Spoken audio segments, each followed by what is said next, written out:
A 20-year-old model is accusing former NFL star and ESPN personality Shannon Sharpe of rape. Sharpe denies the accusations and is accusing his much, much younger ex-girlfriend of a $50 million shakedown. None of which is surprising. Both of those things, NFL players abusing women and gold diggers falsely accusing men, both of those things happen all the time. I don't know who's telling the truth. What is notable about this case is that our current depraved culture actually makes it impossible to know the truth, even for the people who are involved. I'm Michael Knowles. This is The Michael Knowles Show.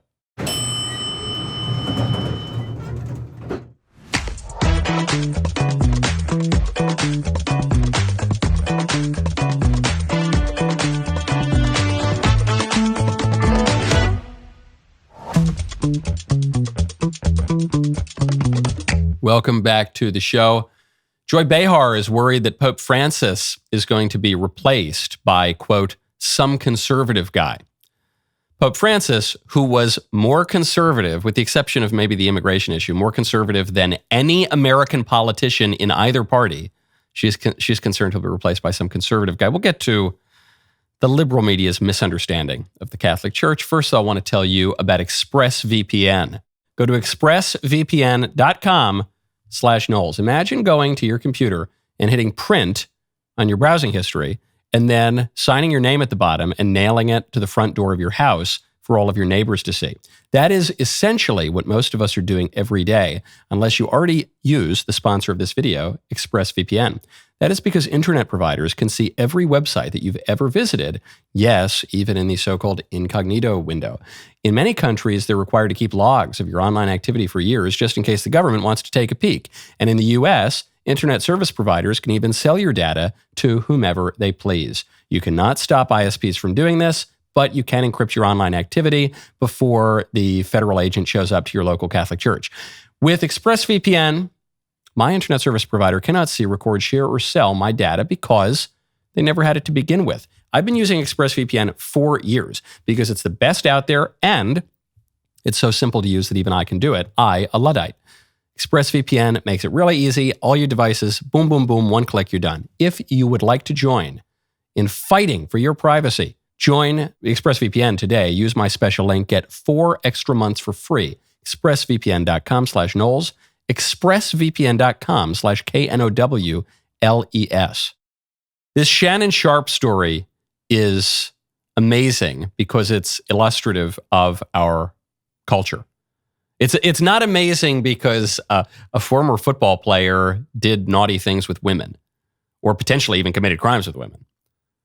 It's not an amazing story because some woman is being accused of shaking down a rich guy. That's quotidian. Okay, that's ordinary stuff. What's amazing is how our culture is ordered to make it impossible to know what the truth is for everyone, including them. What's happening here is this girl, she's now, when they started dating, she was 19 or 20. Now, I think it's a couple years later, so she's 21, 22, something like that. She was dating Shannon Sharpe. Shannon Sharpe is in his early 50s. She has a $50 million civil lawsuit that she's levying against him because she says that during their 2-year relationship, he became abusive. That's what the case hinges on. Did Shannon Sharpe abuse his 19, 20-year-old girlfriend? Now, Shannon Sharpe was already in hot water for weird sex stuff because in 2024, he inadvertently made a sex tape and streamed it live to Instagram. You could only hear it, you couldn't see it, but at first he denied it, and then he admitted, yeah, that was me, that's embarrassing. And I guess the sex tape was not with the girl, it was with some other girl or something. Anyway, who cares? Shannon Sharpe has been caught on audio presumably recorded by his much younger ex-girlfriend, making these damning comments regarding this case. You want to be a to me now, so. I don't want to be, don't manipulate me. Oh, Lord have mercy. If you say that one more time, I'm going to choke out of you when I see you. Well, I'm not really interested in getting choked, so I guess we're going. Yeah. I might choke you in public. Big black guy chokes small white woman. It's not a good look, Shannon. Not a good look that you do what you did to me. Okay, so it's clear as day that it's this woman is recording him. He's not recording her, and you can hear her audio much more clearly than you can hear his. But it is a little bit unclear what the audio means. On the face of it, it's this guy threatening to choke the SHIT out of his much younger girlfriend. Clear abuse, right?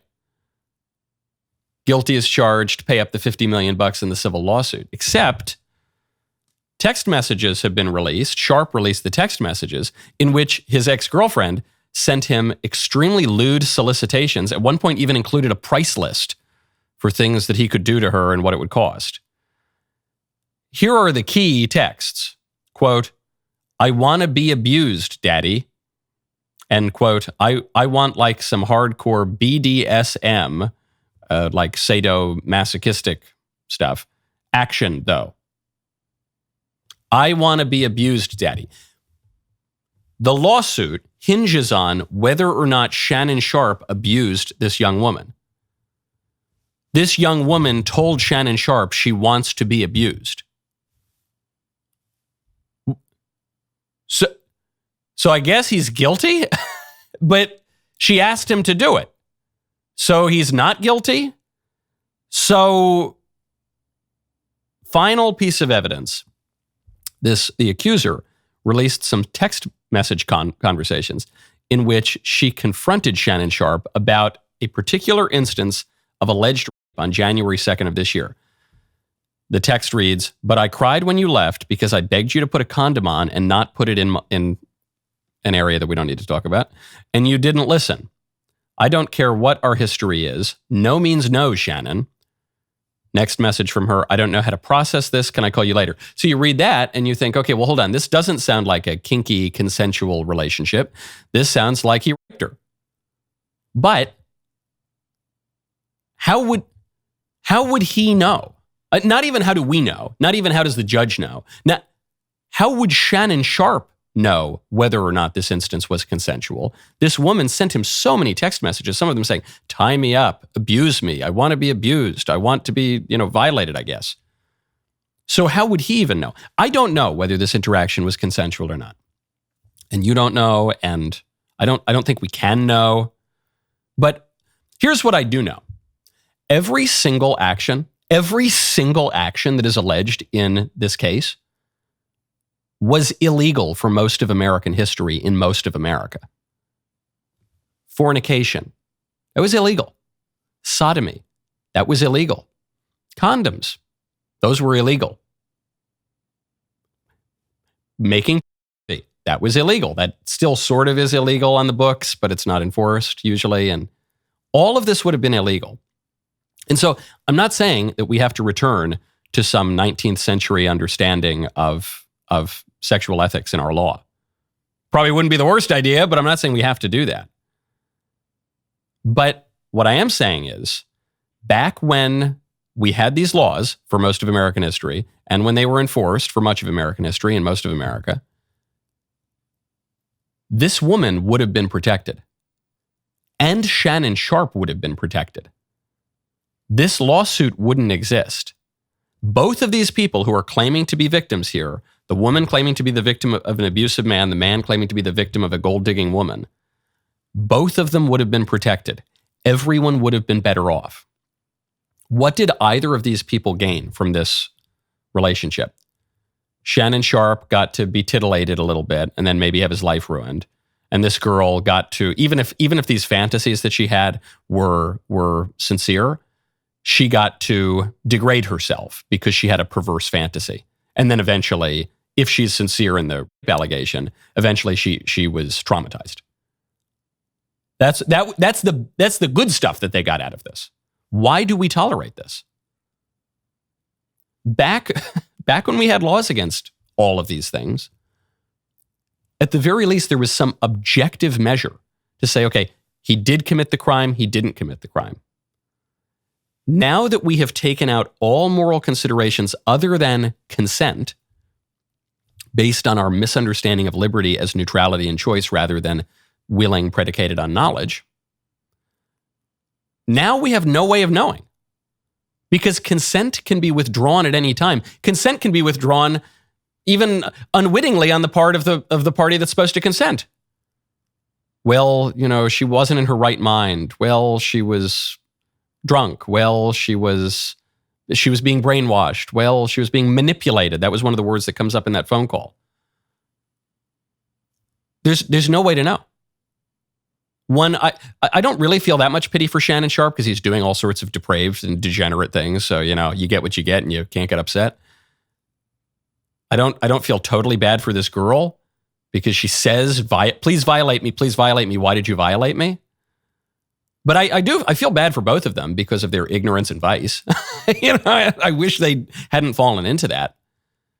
But there is no way for even Shannon Sharpe to know if he committed a crime here. Because she asked him to do the thing that he's being accused of, and yet the thing that he's being accused of is a crime. That's what happens when you live in the subjectivist culture that is predicated entirely on individual autonomy and preference. Preferences change. And now this guy's life might be ruined for it, and this woman's life might have been ruined for the same thing. Now, is that a good legacy? I don't think that's a good legacy. When we want to talk about your legacy, though, you got to look at Legacy Box. Go to legacybox.com/Knowles. If you are not able to watch old family videos anymore because your VCR broke in the late 90s, you are going to love my friends at Legacy Box. Discover why Legacy Box is America's top choice for preserving memories. There has never been a better moment to convert your cherished family videos and photographs to digital format. Take advantage of their special all-American sale. Finally tackle that preservation project you've been postponing. Since Legacy Box is proudly 100% American-made, every tape, film reel, and photo stays right here to be digitized in the USA. Legacy Box offers a comprehensive and cost-effective approach to preserving your past. It's great. I mean, these are some of the most precious things that you own. You think about all your stuff. The only stuff that's really, truly irreplaceable, it's your pictures, it's your videos, it's your family memories. So I think you got to invest whatever you can. Luckily, Legacy Box makes it easy and cheap. Protect your memories and take advantage of Legacy Box's all-American sale. Go to legacybox.com/Knowles. Shop their $9 tape offer, digitized by hand in the USA. Get 90 days of free access to Legacy Box Cloud. Legacybox.com/Knowles. American-made, trusted by families. Speaking of changing mores, Pete Buttigieg just joined Andrew Schultz's Flagrant podcast to discuss the process that he underwent for ordering a custom baby. Literally different lists.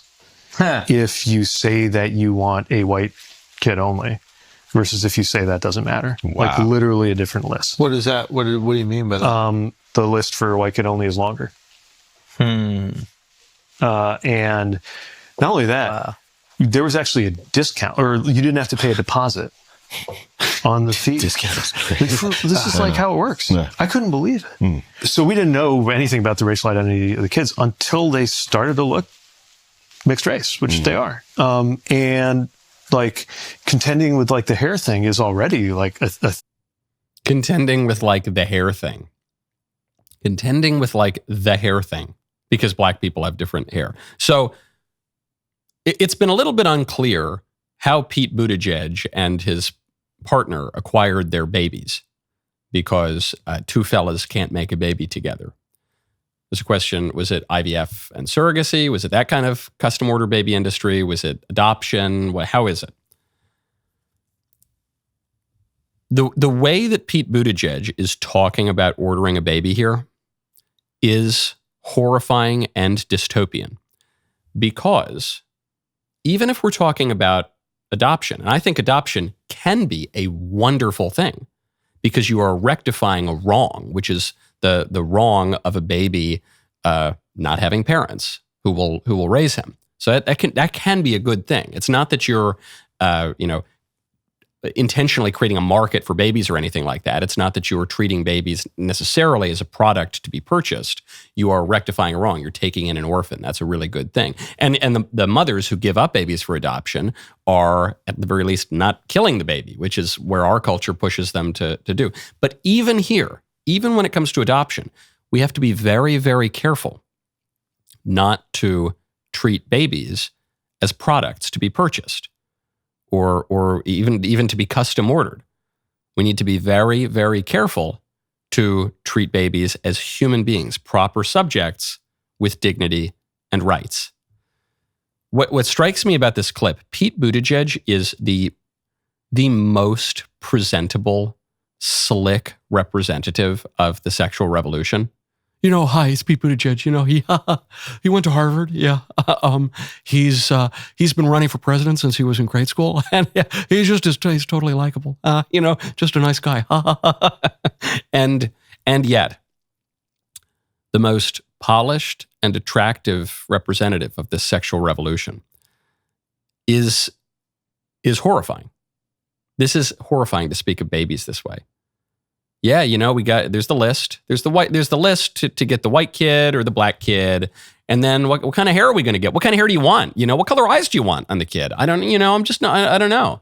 I'm not sure. I mean, when I was younger, I was more like I'd wear brown shoes and a brown belt and a leather strap watch. But then sometimes, I don't know, I moved to like a bracelet watch. So maybe what kind of kid would go better with the bracelet watch? Maybe a blonde kid with hazel eyes. Blue eyes is too much. What do we think? What do you want, honey?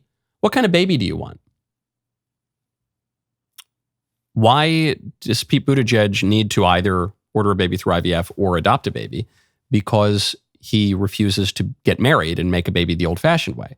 Which is fine. It's his prerogative. Nobody's forcing him to get married. And if he wants to do stuff with another fella, no one's sending the purity police around to him. But then Pete Buttigieg has to pretend that that's marriage. And if that's marriage, and if we live in a culture that views children as something that we're entitled to rather than as a gift from God, then Pete Buttigieg is entitled to a baby. And whole industries have to crop up to service that supposed entitlement.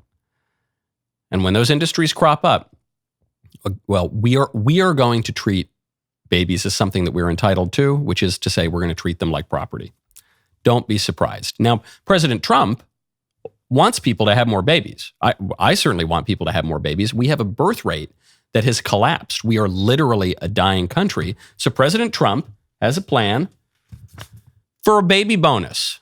It's unclear exactly what the details are right now, but the admin is reportedly looking into giving a $5,000 baby bonus to incentivize people to have more kids, which is great. I'm all for it, actually. I know the libertarians and the establishment conservative types are going to say this is bad because it's the government getting involved and incentivizing things and whatever other nonsense you can expect. But yeah, the government exists. The civil authority exists for our good. It is supposed to conduce to the common good.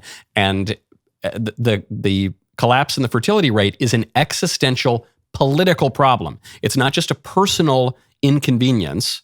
It's not just a private misery that some people endure. It's a political problem because if your country doesn't make babies anymore, then your country dies. So it's a political problem. It needs to be dealt with, we hope, in a wise way by the government. And paying people to have babies is a perfectly fine idea. However, we got to be smart about it. We don't just want more babies. We want more babies born in the proper way so that we are respecting the rights of the babies. We are actually conducing toward the common good of our country. We're not committing immoral actions in our blindness and haste to pursue the good of babies. Babies are good, but good ends do not justify immoral means. You can make a baby through rape. That doesn't justify rape. So we need to make sure that we're encouraging a new baby boom in the right way. We want more babies born to mothers and fathers who are married. So you could do this through the law. You could say married couples get the baby bonus, unmarried couples or single women or something do not. Now, that'll be challenged in court, and our judiciary might be so liberal at this point, and our jurisprudence might be so liberal that they might say, no, if you give the baby bonus to married couples, you need to give the baby bonus to single mothers. And that would be very unfortunate. Who knows? They might even say you have to give the baby bonus to single fathers who go out and just make the baby through IVF on their own or something. I mean, we'll have to see how radical our regime has become. But assuming we can still legitimately distinguish in our law between married couples and single people, then you have to say, okay, it's just for married couples. And I think you need to give the baby bonus to the mothers. I'm not saying this because I'm a feminist or anything like that. You know, I like the old traditional idea that the husband is the head of the household, but you have to do this because we've redefined marriage in our law because Anthony Kennedy and the Supreme Court decided to write romantic poetry in 2015. So you now have unions of 2 men and 2 women who are pretending to be married couples. So does this mean that the Pete Buttigiegs of the world have a right to $5,000 because they go and order a custom baby?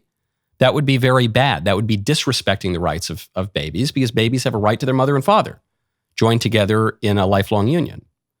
So if you say, all right, it's for married couples and the women get the bonus, at the very least, you're doing this kind of Rube Goldberg strategy to try to make sure that the baby bonus is actually encouraging babies to be born in the way that is best for babies, best for families, best for the country, which is the whole purpose of the policy in the first place.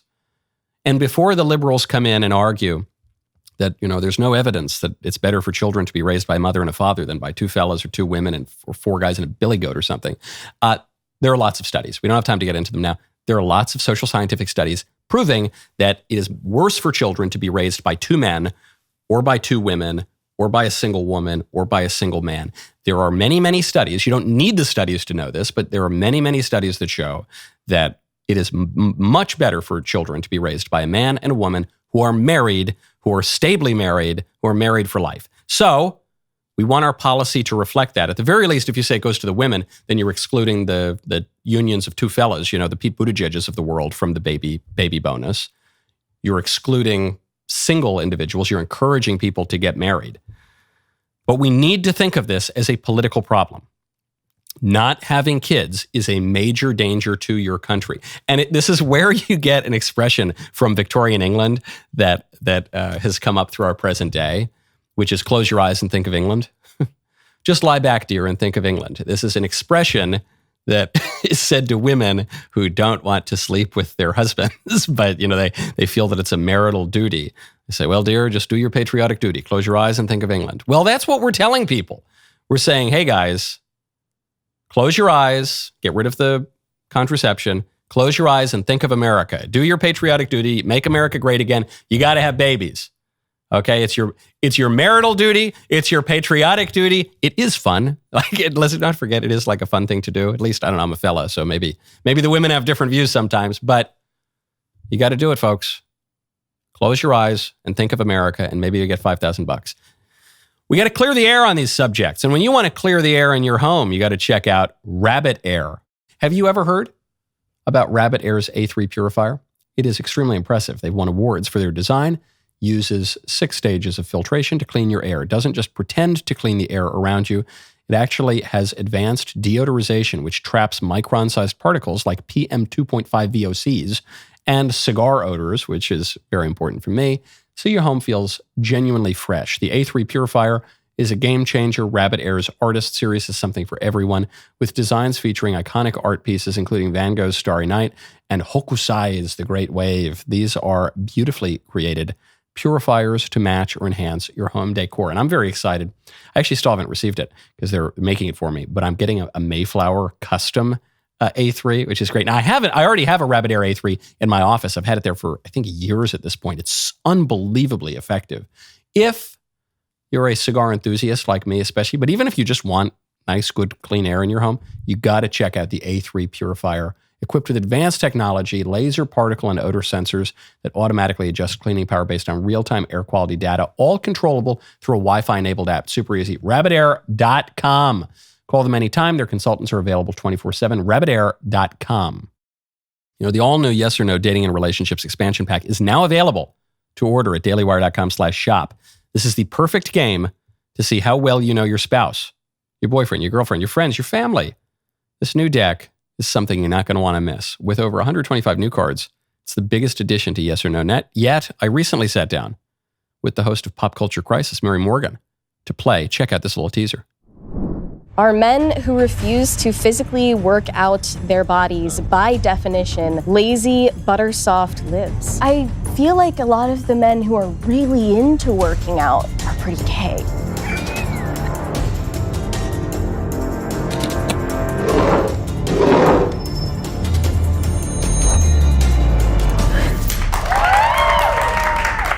Make sure to check out the episode on YouTube. Be among the first in line to get your dating and relationships expansion pack. Order now at dailywire.com/shop today. Not everyone likes Trump's baby bonus. Establishment liberals hate it. The ladies on The View are attacking Trump's baby bonus in the only way they know how. They're calling it racist. They're saying that the U.S. birth rate is declining. However, in 2024, there was a 1% increase in U.S. births, but that increase was with Hispanic mothers and Asian mothers. So they don't seem to be concerned about that increase. They seem to be more concerned about a decrease in other populations. Say it. No, I think I said enough. It's not based on that. And so, well, it's just based on a study. And so the other thing but have they said that anywhere? I mean, I feel like it could be fair. It's just fair to who? It's just a. Have they said that this is to target only white families? Oh, I didn't say that. You I have just to read gave between the stats. lines. I just gave the stats. They're not going to say it. It's about economics. It's racist. Don't you see? Here's the proof. Because they say that America needs to have more children because we have a below replacement fertility rate. But we had a 1% increase in births last year because of Hispanic women and Asian women. And so this baby bonus is just about making more white people. And black people, I guess, but never mind. Forget about that. We're still trying to call the Trump administration racist. It's just about white people. We had a 1% increase last year. We had a 1% increase. What are you worried about? Here's what I'm worried about. We've had a below replacement birth rate since 1971. That's what I'm worried about. A 1% increase? You think that's going to solve the problem? Give me a break. We need to increase births dramatically. And so, fine. I mean, this is what the liberals are dealing with through mass migration. They're trying to solve the problem, the labor problem, and get some electoral bonus for themselves through mass migration. But hold on. Just the other day, the liberals were arguing that we needed mass migration because we don't have enough babies in America, because we need to prop up our economy. So you were acknowledging the problem 5 seconds ago. Out of one side of your mouth, you were acknowledging the problem. But now when we move away from migration and you're not trying to justify open borders, now you're trying to attack Trump for encouraging people to have babies. Now you're saying, no, we don't have a birth rate problem. We don't need to prop up our economy through artificial means like mass migration. So which is it? Furthermore, the way you know that this argument is just so preposterous, that Republicans are just concerned with boosting the white birth rate and suppressing the birth rates of others. If that were true, why would Republicans and conservatives be pro-life? The pro-life movement disproportionately saves black babies. It also saves some white babies and some Hispanic babies and some Asian babies. But it disproportionately, vastly disproportionately, saves black babies. Black babies are the most in danger of being killed through abortion. 60% of black babies in New York are aborted. The most dangerous place for a black person in New York City is in his mother's womb. So if conservatives just wanted relatively more white babies than black babies, why would they ever be pro-life? It is because, it seems to me, it is morally good not to murder babies. It is morally good to have babies. It is morally good to encourage families. We can know this from the natural law. We can use our reason for this. And also, it is a matter of political justice and political prudence. No, hey, listen, Democrats, how can we possibly campaign against babies? You know, everyone loves babies, don't they? Okay, I know what we'll do. We'll call it racist. Now, speaking of Republicans supporting stuff, as I suggested yesterday on the show, the libs are trying to take out Pete Hegseth, Secretary of Defense, because they think he's the weakest link and he's just the easiest scalp they can get from the Trump administration. I said I don't think that Trump is going to back away from Hegseth. I think the libs have been trying to do this since before he was confirmed. It hasn't worked yet. I don't think it's going to work right now. Vice President J.D. Vance seems to be proving that prediction yesterday on a tarmac, reaffirming the administration's support for Hegseth. Question on Secretary Pete Hegseth. There's been staffers who've come out saying that he's not fit for the job. Do you still have confidence in the secretary? Look, I have 100% confidence in the secretary. I know the president does, and really the entire team does. It's one of the most bizarre things about the Hegseth nomination. From the very beginning, the media seemed to want to tank it. And when they failed and they got confirmed, they decided they wanted to keep on that effort to destroy Pete Hegseth as a man, as the Secretary of Defense. I think he's doing a great job. I think that he's brought a certain spirit back to the Department of Defense. And if you look at our military recruitment numbers, that's, in my view, the best testament to his leadership of the military is that for the first time in a very long time, we don't have terrible recruitment problems in the Army, the Navy, and the Air Force. That's a great testament to his leadership. And I wish, frankly, the press talked more about that and not about anonymous sourcing from random staffers. Yeah, great answer. And it's going on offense, which the admin should be doing and does a very good job at generally. It's not just that Pete Hegseth is fine or he's okay. It's not just that, no, he's qualified. No, seriously, he is. No, come on. He's not that bad. He's very good as Secretary of Defense. He's very good. Just look at the recruitment numbers. He's very good. Look at the Houthi bombing campaign. There hasn't been a major military engagement yet since Trump was inaugurated. That's good. That's also a testament to Pete Hegseth's leadership and certainly to President Trump's leadership. But let's look at the military under Joe Biden. The disastrous pullout from Afghanistan, the loss of the lives of American servicemen and of Afghan citizens, the giving up of billions of dollars worth of military equipment to the enemy that we had been fighting for 20 years, the collapse in military recruitment numbers. It was dreadful. And yet we never saw these headlines about Lloyd Austin. We never saw these baseless insinuations that Lloyd Austin was irresponsible. Even though Lloyd Austin disappeared from the job for days, didn't even tell the president. You remember that one? And we never heard, he's irresponsible. He's probably out boozing or something like that. They say all of this nonsense about Hegseth. And yet, it's not merely that Hegseth is doing okay. Pete Hegseth is doing an excellent job.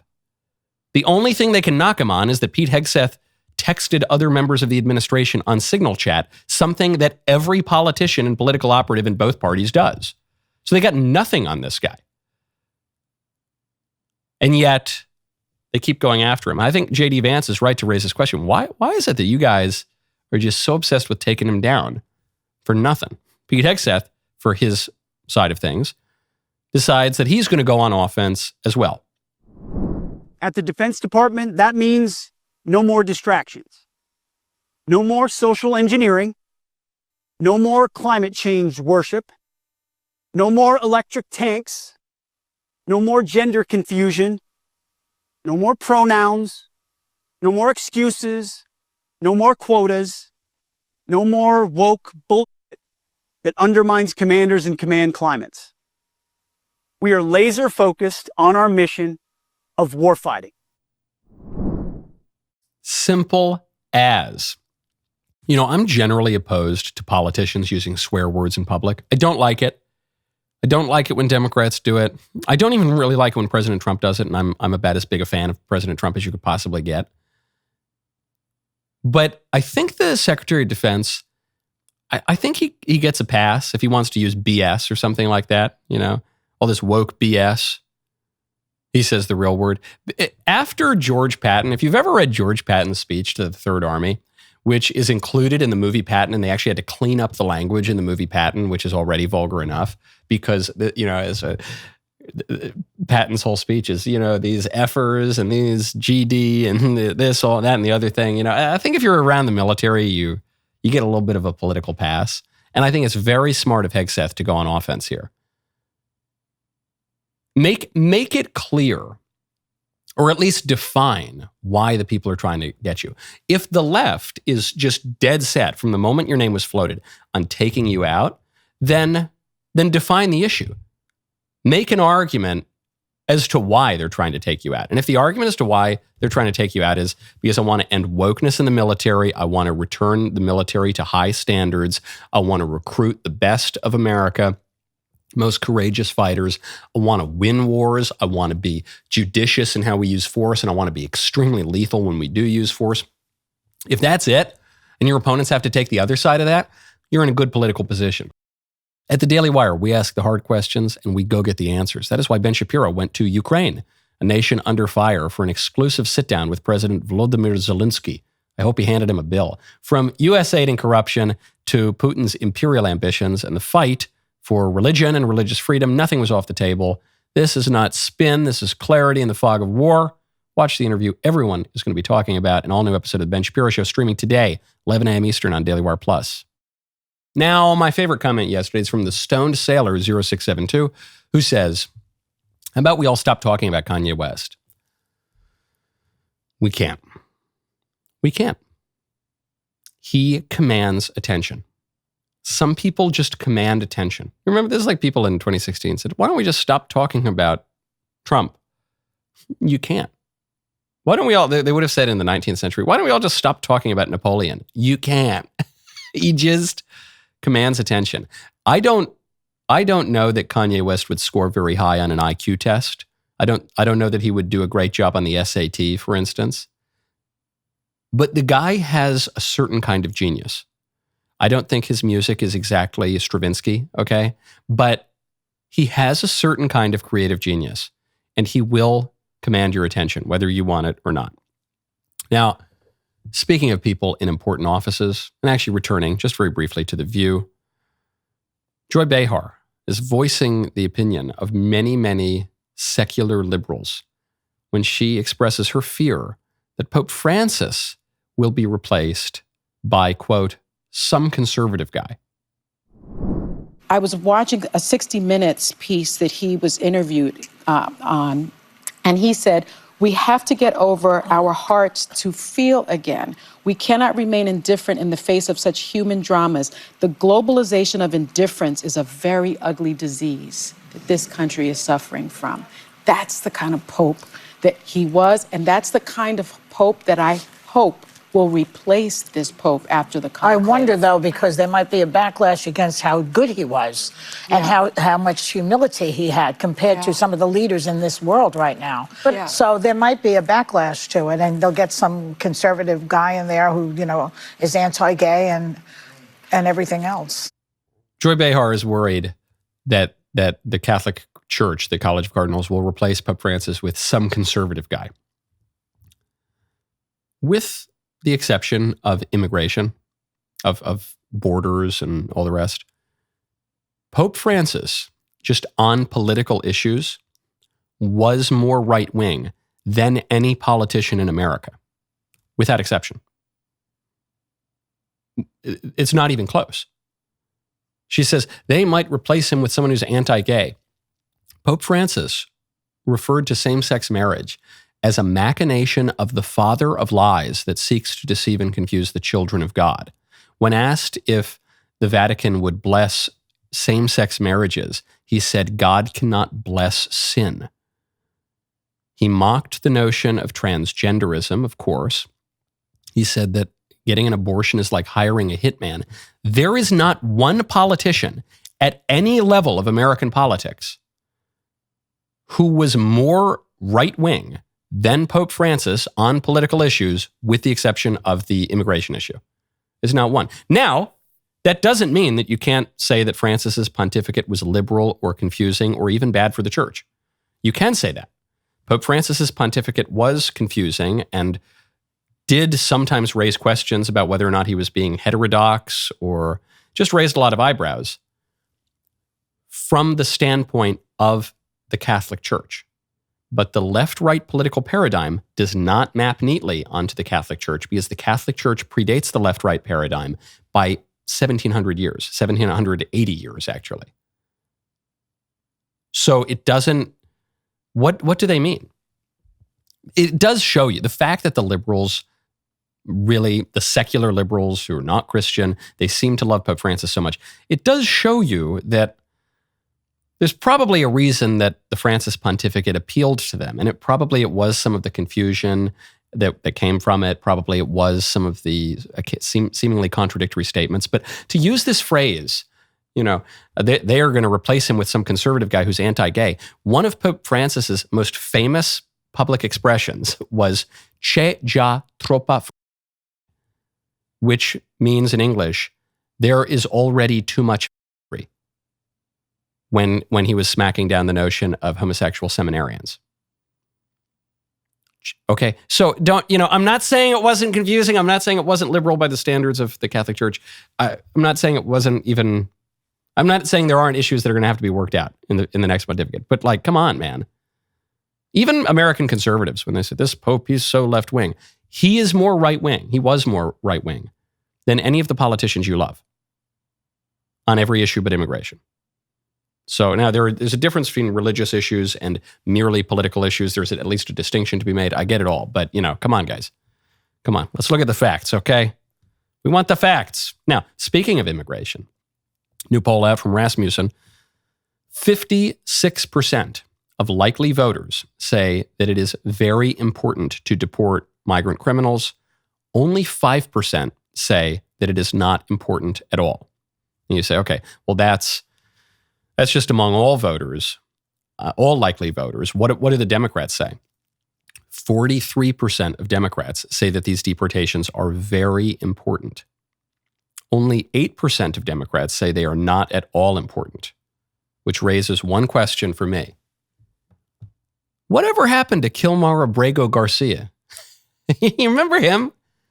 He was all we could talk about. He's the Maryland father, who multiple judges found was likely a member of MS-13 and who had a restraining order filed in court by his wife for domestic violence. But he was a Maryland father. He was an illegal alien. He had no right to be in America, but he was a Maryland father. Like, he showed up to Maryland at some point. And the Democrats were so obsessed with him. They wanted to make him the poster child for their party. Senator Chris Van Hollen flew from Maryland down to El Salvador to go on a romantic lunch date with him, to caress his hair, say, are you okay, Senor Garcia? ¿Cómo estás, mi amor? ¿Cómo estás, Senor Garcia? Can I help you in any way? Would you like me to help you traffic human beings, or do you? Then he disappeared from the headlines. Why? I think it's because of polls like that. The Democrats realize it's like the trans issue. You notice the Dems they're backing away from the trans issue. Even the very liberal Prime Minister of the UK right now saying, no, look, I think a man can't be a woman. Look, we're gonna, hey, come on, give it up. It's all right. The same thing here with the deportations. Mass deportations. We learned this in the 2024 election, and it is proven true again and again and again. The libs keep trying to poison that issue. They keep trying to turn public opinion against it. Doesn't work. Mass deportations are a mainstream, popular political issue among Republicans and Democrats. Finally, it took them a little while, but they're finally wise to let this Kilmar Abrego Garcia thing go. Now, speaking of immigrants, I want to turn to a legal immigrant, Elon Musk. Jasmine Crockett. You know Jasmine Crockett? She's this new member of Congress, this new sensation, liberal who says outrageous, cruel, nasty, vulgar things and gets a lot of clicks for it. Jasmine Crockett, who I don't think is a rocket scientist, who I don't think she's a member of Mensa. She just called Elon Musk, the wealthiest man in the world, one of the most successful men of our lifetimes, an idiot. The level of incompetence is almost like incomprehensible. It is so bad. And when you bring up the idiot known as Elon Musk,